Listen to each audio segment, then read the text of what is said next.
నాకు తెలిసి వయసు వచ్చేటానికి సంతోషంగా ఉండే సమయంలో నా తల్లిదండ్రులని కోల్పోయాను, మా అన్నను కోల్పోయాను పరిచయాల్లో.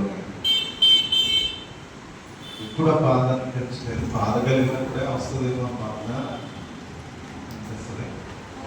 ఒకటి ధైర్యంగా ఇప్పుడు కూడా నేను చెప్తా ఉంటాను, నా బంధుమిత్రుల కంటే రక్త సంబంధికుల కంటే నా సంఘాలే మమ్మల్ని ప్రేమించేస్తే ఆ మాట చెప్తా ఉంటే ఎప్పుడు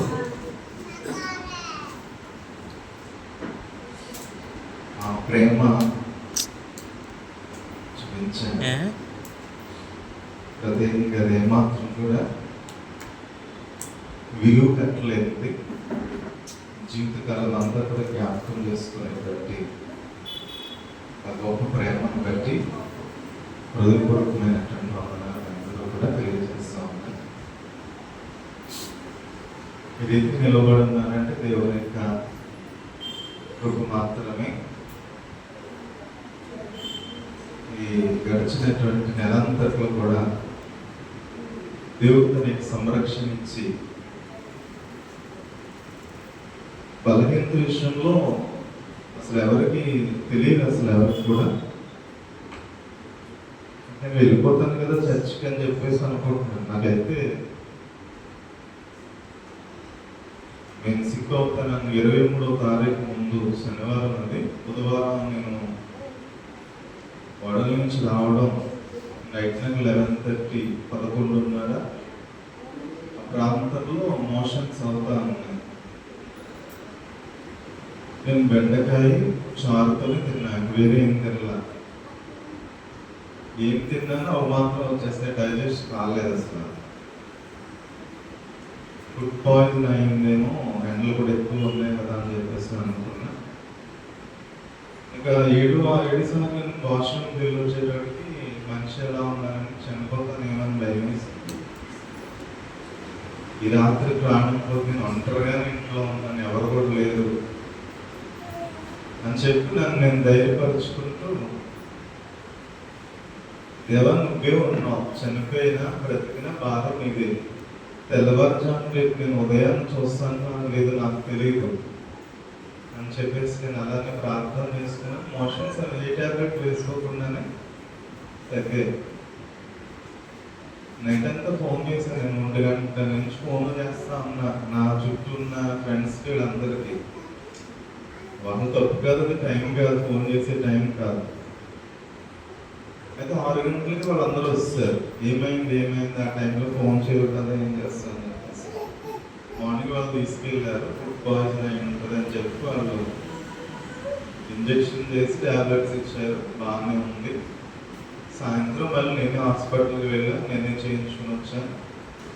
శుక్రవారం కొంచెం నీరసంగా ఉన్నట్టు అనిపించింది.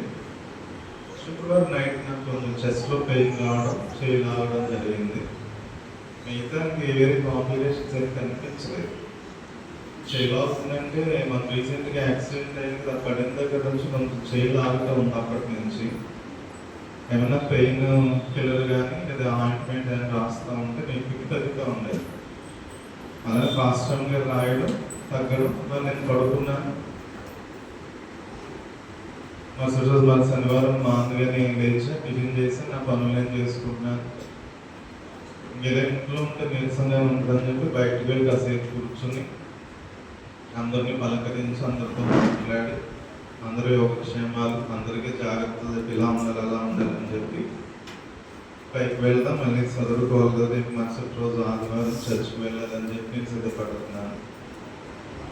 కింద నుంచి ఎప్పుడైతే పైకి వెళ్తున్నాను మెట్లెక్కేటప్పటికి ఒకసారి సడన్గా పైకి వెళ్ళిపోయిన తర్వాత మొత్తం అసలు శ్వాస తీసుకోవడానికి కూడా లేదు, ఊపిరి ఆడట్లేదు అసలు. నాకు ఊపిరంతా బిగపట్టేసినట్టు అయిపోవడం, బిజీనెస్ వస్తుంది, కళ్ళు తిరుగుతున్నాయి, కళ్ళన్నీ కూడా బయలు కమ్మాయి, ఏమీ కనిపించట్లేదు.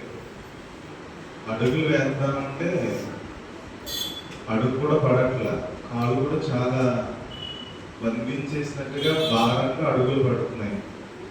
ఒక్క నోటి మాట మాత్రమే వస్తుంది. కష్టంలో కూడా బుజ్జి అన్న పిలుపు తప్ప ఇంక వేరే ఏమీ రావట్లా.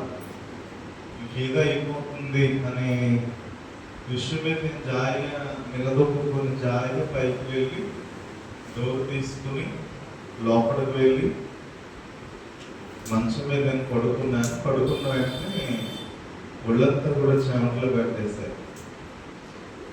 కళ్ళంతా తల తిరుగుతుంది. అలా పిలిచాను దగ్గరికి, పాస్టర్ గారిని పిలిచి చెప్తున్నాను, ఎవరికైనా ఫోన్ చేయని ఎవరైనా రప్పిస్తాను, బాగుంటున్నారు కదా హాస్పిటల్కి వెళ్దాం అని చెప్తాను. దాంతో చెప్తుంది, కంగారు పడదు,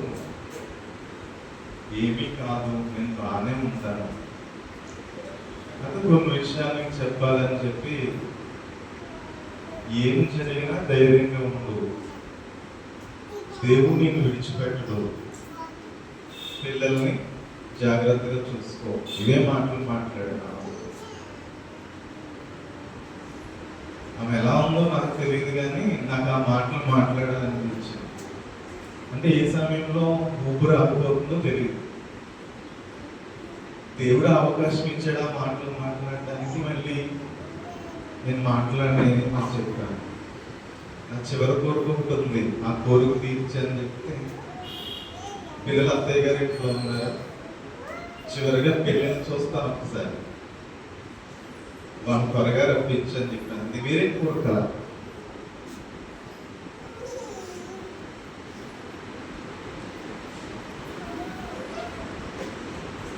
మా ఫ్రెండ్ వస్తే వాళ్ళతో జాగ్రత్తగా ఉండు, నేను లేకుండా ఎలా ఉంటామని చెప్పి జాగ్రత్తగా అంతా చెప్పి మాట్లాడాను. అంటే నాకు ఇంకా టైం లేదు అని తెలుస్తున్నాను. ఇవన్నీ నా కోసమే మాట్లాడతాను, కానీ నేను వెళితే దేవుడి దగ్గరికి వెళ్ళాలి కదా అని చెప్పి మళ్ళీ ఆలోచన. ఆయన సిలువ వేసిన సందర్భం గుర్తుకొచ్చి ఆ దొంగలా అనిపించింది. ఆ చివరి అవకాశంలో నాలే అన్న విధేయత ఉంటే క్షమించి నీ రాజ్యానికి చేర్చుకో ప్రభు అంటే. ఈ ప్రార్థన తప్ప నాకు నోటంటే ఇంకా మనసులో కూడా ఏమి లేదు. వేరే ఏమున్నాయి, వేరే ఏం కావాలి, ఏమవుతుందనేది కాదు. మనం లేకపోయినా కానీ మన బాధ్యతలన్నీ దేవుడు తీరుస్తాడు ఖచ్చితంగా. అదే ధైర్యం కోల్పోకుండా ఉండాలని వాళ్ళకి చెప్పి నేను కానీ బయటికి తీసుకెళ్ళాలని ప్రయత్నం చేస్తున్నారు. బయటకు వచ్చేటప్పటికి కొంచెం అలా నడిపించి తీసుకొచ్చారు. హాల్లో బయటకు వచ్చేటప్పుడు మొత్తం టోటల్గా అన్కాన్షియస్, అసలు ఇంకేం తెలియదు, స్పృహ లేకుండానే ఉంది. ఆ స్పృహ కోల్పోయినప్పుడు నా ప్రయాణం కొనసాగుతుంది.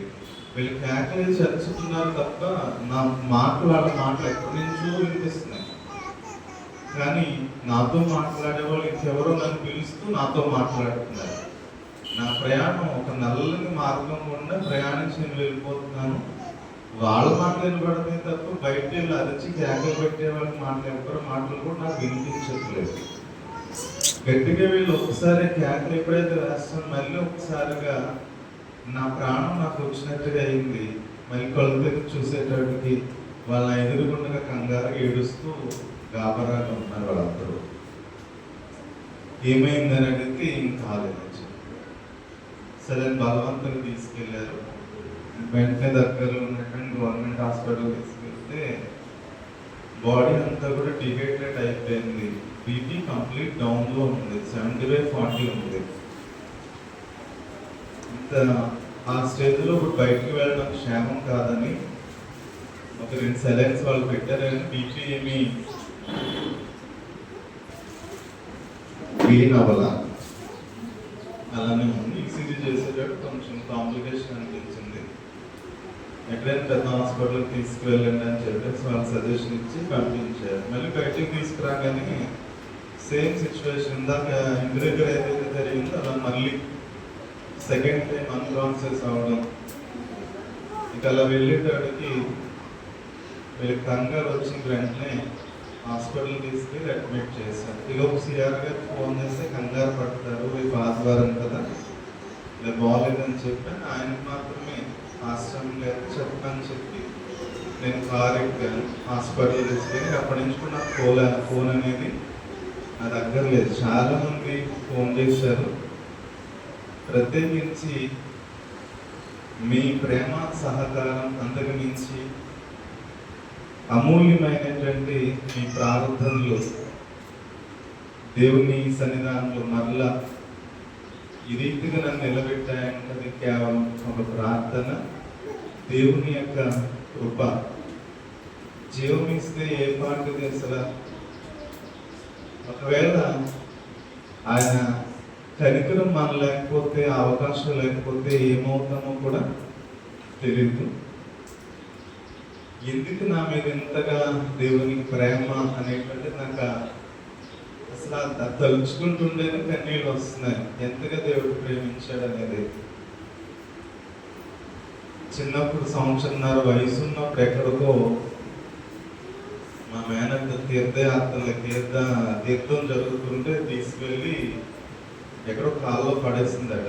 చెయ్యి దాటుతూ ఉండగా చేయి జారిపోయి పడిపోవడం, నీళ్ళలో కొట్టుకుపోతున్న ఆ వ్యక్తిని మళ్ళీ ఎవరో తీసి బతికించడం, అదొక మరణాపాయం. అయితే ఎదిగిన తర్వాత యాక్సిడెంట్ అవ్వడం, అది కూడా మరణ అంచుల దాకా వెళ్ళి బ్రతకటం. మరలా ఈ రీతిగా దేవుని యొక్క కృప. నేను అనుకుంటున్నాను, దేవుడు ఎన్నో పాఠాలు మనకు నేర్పిస్తూ ఉంటాడు. ప్రేమించి మనకి ఇచ్చేటువంటి ఆశీర్వాదాలే అవన్నీ, రోగాలు కాదు కదా. నేను అనుకుంటున్నాను, నేను భావిస్తున్నాను, ముందు బాధ కలిగింది. దేవుడు ఏమి ఇచ్చినా కూడా మనం ఏం చేయాలంటే సంతోషంగా అంగీకరించాలి. నేను అనుకుంటా ఫస్ట్ అసలు నెక్స్ట్